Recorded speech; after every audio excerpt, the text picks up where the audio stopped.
Olá, alunos, sejam bem-vindos. Vamos iniciar agora a nossa unidade 2 da disciplina Lei de Responsabilidade Fiscal do curso Técnico em Serviços Públicos. Bom, nessa unidade 2 nós falaremos sobre orçamento público, receita e despesas. Além disso, falaremos sobre alguns dispositivos da Lei de Responsabilidade Fiscal. Bom, primeiramente, vamos trabalhar a chamada receita pública. Constitui a instituição, a previsão e arrecadação de todos os tributos pelo ente da federação, a chamada receita pública. A instituição, previsão e arrecadação são chamadas as fases da receita.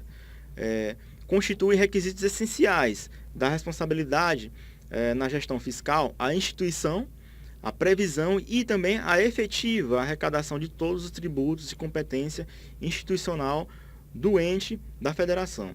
Ou seja, percebemos que para que haja uma responsabilidade na gestão fiscal, é preciso levar em consideração tanto as despesas quanto a receita pública. Para que a administração arque com seus compromissos em relação à prestação dos serviços essenciais para a sociedade, é preciso que haja a arrecadação através do recolhimento dos tributos definidos em lei. Essa é a sequência que deve ocorrer naturalmente, né? Ou seja, a arrecadação de tributo, ou seja, a receita, né, para compor a receita pública, para que com isso a administração pública possa arcar com com seus objetivos, que é promover, que é proporcionar à sociedade, à população, aqueles serviços considerados essenciais para a coletividade. No entanto, existem algumas situações em que a administração pública pode renunciar a essa receita, né? Primeiramente, é preciso lembrar que a concessão ou ampliação de incentivo deve estar prevista na Lei de Diretrizes Orçamentárias e ser acompanhada de estimativa do impacto orçamentário financeiro no exercício em que iniciou sua vigência e nos 2 seguintes. Então, não é assim tão simples abrir mão da receita pública, mas ela pode ocorrer. É a chamada renúncia de receita.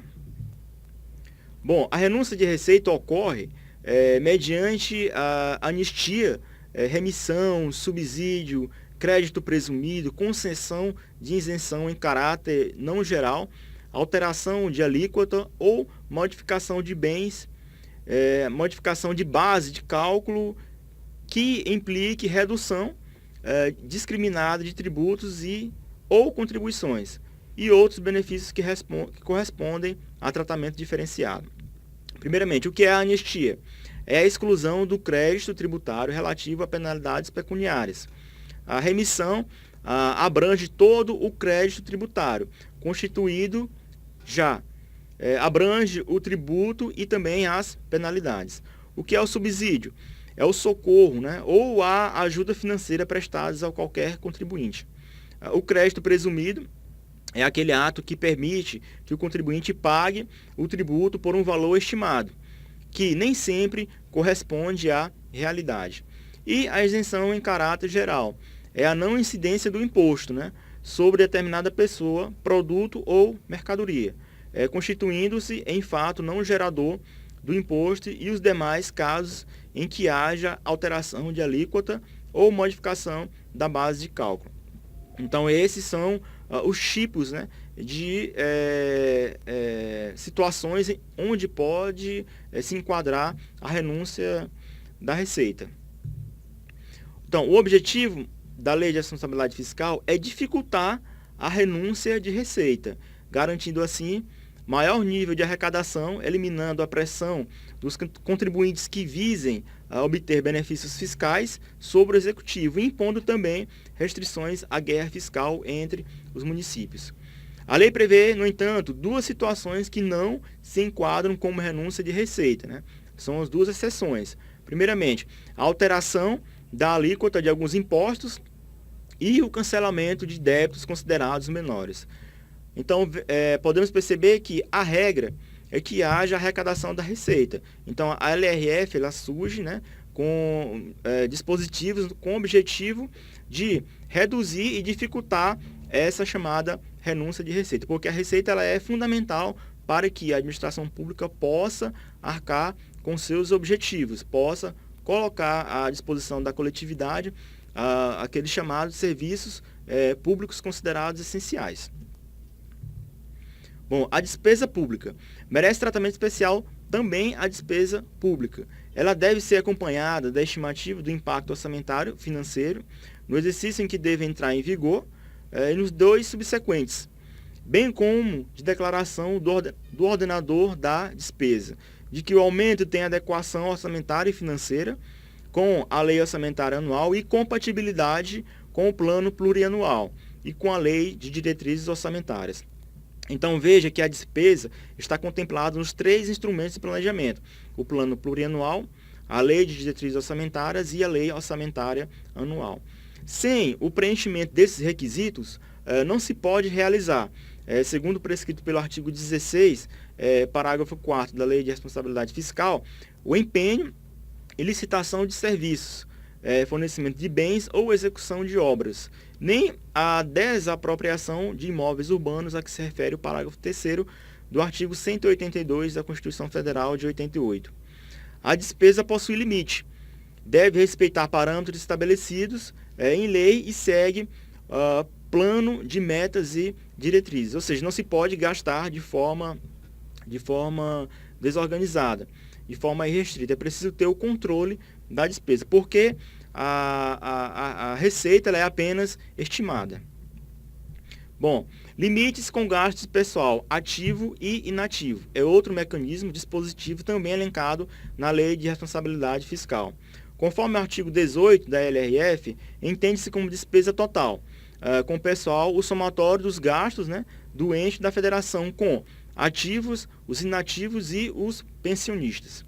Bom, a apuração da despesa total com pessoal, ela será, apurada somando-se a realizada no mês em referência com as dos 11 imediatamente anteriores, adotando-se o regime de competência, ou seja, as receitas e despesas nas datas a que se referirem, independentemente de seus recebimentos ou pagamentos. No caso, seria o exemplo do regime de caixa. Então, o que vai se levar em consideração para a apuração da receita é o regime de competência. Bom, a despesa total com pessoal, em cada período de apuração e em cada ente da federação, não poderá exercer os percentuais da receita corrente líquida. O que é a receita corrente líquida? A receita corrente líquida é o somatório das receitas tributárias, de contribuição, patrimoniais, industriais, agropecuárias, de serviços, transferências correntes e outras também correntes, com algumas deduções e inclusões previstas no artigo 2º, inciso 4º da LRF. Segundo o artigo 19 da LRF, a despesa total com pessoal ela está dividida da seguinte forma: a União, 50%, os estados, 60% e os municípios, 60%. O artigo 20 da LRF detalha mais esses percentuais. Então, esses percentuais estão mais detalhados lá no artigo 20 da LRF. Bom, mecanismos de controle da despesa com pessoal. Para se cumprir aqueles percentuais definidos na LRF, com gasto com pessoal, é preciso que existam também mecanismos de controle. O artigo 21 da LRF exerce um desses controles. Torna nulo de pleno direito o ato que provoque aumento de despesa com pessoal, que não respeite o limite estabelecido e que não atenda aos requisitos legais. Segundo a LRF, a verificação do cumprimento dos limites da despesa com pessoal será realizada ao final de cada quadrimestre. E, caso constatado que a despesa total com pessoal exceda 95% do total permitido, não poderá o poder ou o órgão conceder vantagem, aumento, reajuste ou adequação, criar cargo, emprego ou função, alterar a estrutura da carreira, dar provimento de cargos públicos, contratar pessoal e nem mesmo contratar hora extra. Se a despesa com pessoal ultrapassar o limite previsto pelo artigo 20 da lei, deverá o percentual excedente ser eliminado nos 2 quadrimestres seguintes, sendo pelo menos 1/3 no primeiro deles. A forma como os entes federados reduzirão essas despesas serão as seguintes. Primeiro, a redução em pelo menos 20% das despesas com cargos em comissão e funções de confiança. Segundo, exoneração dos servidores não estáveis. E terceiro, exoneração dos servidores estáveis. Né? Essa opção seria o caso mais extremo. Né? Bom, transferências voluntárias entre os entes federativos. Bom, o que se entende por transferências voluntárias? É a entrega, né, de recursos correntes ou de capital a outro ente da federação, a título de cooperação, auxílio ou assistência financeira, que não decorre de determinação constitucional, legal ou os destinados ao Sistema Único de Saúde. Bom, recursos correntes são as dotações para as despesas as quais não correspondam com contraprestação direta em bens ou serviços, inclusive para contribuições e subvenções, destinados a atender a manifestação de outras entidades de direito público ou privado. E recursos de capital são as dotações para investimentos ou inversões financeiras que outras pessoas de direito público ou privado devam realizar, independentemente da contraprestação direta em bens ou serviços, constituindo essas transferências auxílios ou contribuições, segundo derivem diretamente da lei de orçamento ou de lei especialmente anterior, bem como as dotações para amortização da dívida pública. Bom, destinação de recursos públicos para o setor privado. A LRF e a destinação de recursos para o setor privado. A destinação de recursos para, direta ou indiretamente, cobrir necessidades de pessoas físicas ou déficits de pessoas jurídicas ocorrerá tão somente se autorizada por lei específica, atendidas as condições estabelecidas na Lei de Diretrizes Orçamentárias e se estiver prevista também no orçamento ou em seus créditos adicionais. Advindo lei específica autorizando a destinação de recursos, tal deve ocorrer na sequência na Lei de Diretrizes Orçamentárias e também na Lei Orçamentária Anual.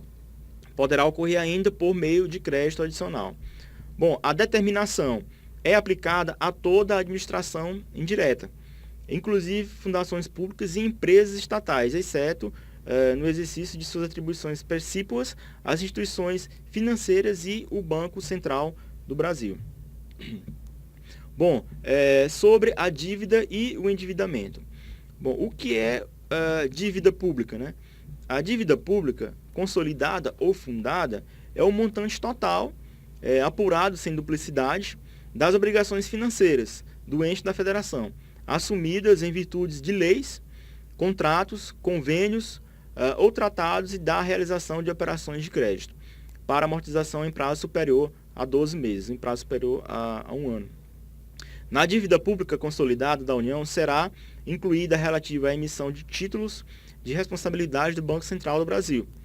Outro caso de dívida consolidada é o do precatório judicial, não pago durante a execução do orçamento em que houver sido incluído. A dívida pública mobiliária é representada por títulos emitidos pela União, inclusive os do Banco Central do Brasil, estados e municípios. Bom, operação de crédito. O que é a operação de crédito? Refere-se ao compromisso financeiro, né, assumido em razão de mútua abertura de crédito, emissão e aceite de título, aquisição financiada de bens, recebimento antecipado de valores provenientes da venda a termo de bens e serviços, arrendamento mercantil e outras operações assemelhadas, inclusive com o uso de derivativos financeiros.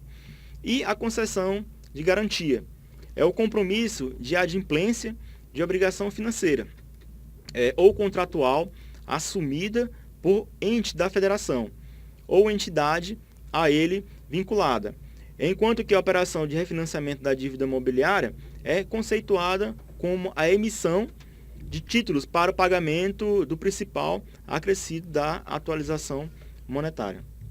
Bom, gente, essa foi a nossa segunda unidade. Reforçando aqui, espero que vocês também estudem pelo material complementar, pela apostila disponibilizada para vocês, que também respondam as atividades de classes, atividades de casa, para que tenham um bom aproveitamento e uma boa absorção do conteúdo dessa disciplina. Obrigado e até a próxima.